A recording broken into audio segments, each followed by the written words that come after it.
resolver o problema 4.48 do Alexander Sadiko.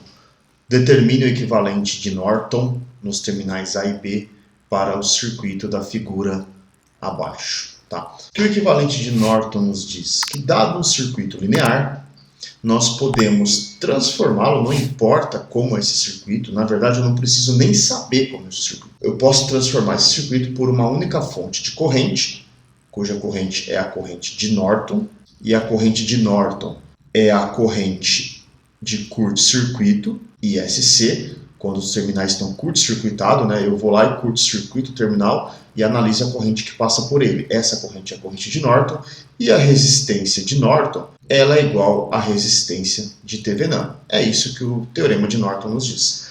Bom, esse circuito ele tem uma particularidade. Nós temos uma fonte de tensão independente da corrente. Por quê? É uma particularidade. Quando eu vou calcular a resistência de Norton, que é igual à resistência de Thevenin, então o mecanismo é igual, nós desconectamos do circuito todas as fontes independentes. No entanto, as fontes dependentes, a gente não pode fazer isso. Por quê? Porque ela depende de parâmetros do circuito. Então, para calcular a resistência de Norton, eu preciso lançar mão aqui de um artifício. Eu vou colocar uma fonte conhecida entre esses dois terminais. Bom, pela configuração do circuito, eu vou colocar aqui uma fonte de tensão de um valor bem específico. Vou colocar um valor 1 volt. Uma vez que eu sei a tensão de 1 volt, basta eu calcular a corrente que passa por ela, e aí a resistência de Norton ela é calculada por essa tensão, né, vamos chamar de uma tensão V0, dividido pela corrente que passa por ela. Basta aplicar aqui a lei de Ohm, ou definição de resistência, né? Como a gente já viu. Então vamos calcular essa resistência de Norton por esse circuito. Lembrando que nós vamos fazer todas as fontes independentes igual a zero. Uma fonte de corrente a gente substitui por um circuito aberto. Bom, está aqui o nosso circuito. Vamos fazer essa fonte igual a zero. Fazer essa fonte igual a zero, como eu já disse, é substituída por um circuito aberto. Vamos vir aqui apagar essa fonte. Aqui nós só estamos calculando a resistência de Norton. Tá? É um circuito aberto. Do ponto de vista do circuito, não passa nenhuma corrente por aqui, tá? Não vai passar corrente, porque é um circuito que está aberto. Aqui, como eu falei, vamos ligar uma fonte de tensão. Vamos pegar essa fonte de tensão que eu já desenhei antes aqui e ligá-la aqui. Vamos diminuir um pouquinho. E aqui ela está conectada neste ponto e neste ponto. Essa fonte tem uma tensão conhecida de 1 volt, tá? E aqui por ela passa uma corrente. Se a gente olhar essa corrente, é a mesma corrente zero, né? Então basta eu calcular essa corrente zero que passa aqui. Calculei a corrente zero, então eu vou ter que o R de Norton vai ser igual a V0 dividido por aquele zero, onde o V0 eu sei que vale 1. Né? Basta calcular a corrente zero que está ali. Como a gente calcula essa corrente zero? Vamos aplicar aqui a lei de Kirchhoff para tensão. Lei de Kirchhoff para tensão a esse circuito. E nós vamos encontrar o quê? Vamos começar por aqui, olha. 2 e 0, por aqui, ó, 2 e 0, menos 10 e 0, mais 4 e 0, menos 1 volt, menos 1. Tudo isso igual a 0. Daqui nós podemos somar todos esses zeros. Olha, 2 com 4 dá 6, menos 10 dá menos 4 e 0. Isso aqui é igual a 1. Portanto, o I0 ele é igual a menos 0,25 volts. Bom, está aqui essa corrente e nós vamos verificar aqui, pessoal, que quando nós colocarmos esse valor aqui, né, 1 dividido por menos 0,25, nós vamos encontrar uma resistência de Norton igual a menos 4 ohm. Tá? Menos 4 ohm. O que implica essa resistência negativa? A gente nunca viu isso, né? A única informação que nos importa aqui, quando a gente tem um circuito com resistência negativa, nesses equivalentes de Norton, equivalente de Thevenin, no caso de fontes controladas, como esse caso, é porque o circuito está fornecendo potência. Tá? Isso é um intuito. Deu um valor negativo, implica que o circuito está fornecendo potência. A gente carrega esse valor para lá. Tá? Não vamos alterar nada. Não está errado. Okay?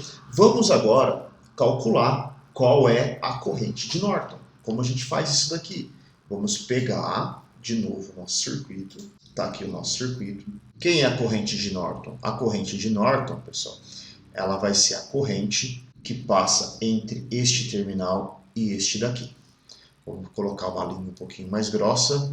Essa corrente daqui, que circula aqui, essa é a nossa corrente de Norton, né? Que, por definição, é a corrente de curto-circuito. Como nós poderíamos calcular essa brincadeira aqui? Podemos fazer o seguinte, vamos aplicar aqui a lei de Kirchhoff para corrente nesse nó, tá? Vamos chamar isso aqui de nó 1. A lei de Kirchhoff para corrente, ela vai dar que as correntes que chegam no nó 2 é igual às correntes que saem. O I0 e mais o I de Norton. Então daqui a gente já pode tirar que o nosso I0 ele é igual a 2 menos o I de Norton. Bom, essa é uma equação que a gente vai utilizar ela. Uma outra equação é aplicar a lei de Kirchhoff para a corrente nessa malha. Quando a gente aplica a lei de Kirchhoff para a corrente nessa malha, nós vamos aplicar aqui a lei de Kirchhoff para a tensão, né, nessa malha. Nós vamos ter 10 e 0 mais 2 a corrente de Norton, né, porque essa corrente que circula aqui é a corrente de Norton. Aqui temos 4, menos 4 e 0, né? Menos 4 e 0. Por que eu coloquei menos 4? Tudo isso igual a 0, tá? Por que eu coloquei menos 4 e 0? Aqui eu teria a corrente de Norton, 4 vezes a corrente de Norton, mas a corrente de Norton aqui é menos essa corrente que está aqui. Então a gente vai colocar o valor de 0 como está aqui. E vamos usar essa informação jogando aqui dentro. Então nós temos 10 que multiplica 2 menos a corrente de Norton, mais 2 vezes a corrente de Norton, menos 4 que multiplica 2 menos a corrente de Norton. Tudo isso igual a 0. Ó, esse 10, essa quantidade aqui é a mesma, certo? Então fica 10 menos 4 vai dar 6, que multiplica 2 menos a corrente de Norton, mais 2 vezes a corrente de Norton. Tudo isso igual a 0. Bom, vamos passar lá para uma outra folha. Está muito apertado aqui. Deixa eu só destacar de novo, pessoal. Repara que aqui eu escrevi menos 4 e 0, mas depois eu voltei com a relação entre ele e da corrente de Norton, né? Porque ele depende, essa malha depende dessas duas correntes, né? Então foi por isso que foi feito isso. Então tá aqui isso daqui. Vamos aqui fazer uma distributiva. Quando a gente faz essa distributiva, nós vamos ter 12 menos 6 a corrente de Norton, mais 2 vezes a corrente de Norton é igual a 0. Essas duas grandezas podemos somar, menos 6 mais 2 vai me dar menos 4 vezes a corrente de Norton, isso tudo é igual a menos 12. Portanto, a corrente de Norton ela é igual a 3 A. Bom, como que fica o equivalente de Norton então para a gente? Bom, está aqui o nosso circuito, né? Nós vamos ter aqui uma resistência, que é a resistência de Norton, e aqui a nossa corrente, né? Nossa fonte de corrente, que vai ser a corrente de Norton, que vale 3 A, e essa resistência, menos 4 ohm. Lembrando que esse valor de menos 4 aqui é porque todo esse circuito está fornecendo potência, tá bom? Isso é o objetivo. O que isso aqui mostra para mim, pessoal, é uma fonte ideal, né? Não uma fonte real, não uma fonte ideal, né? Por isso que eu tenho uma resistência em paralelo, e esse valor aqui implica fornecimento de potência, tá? Aqui é o terminal A, aqui é o terminal B, tá?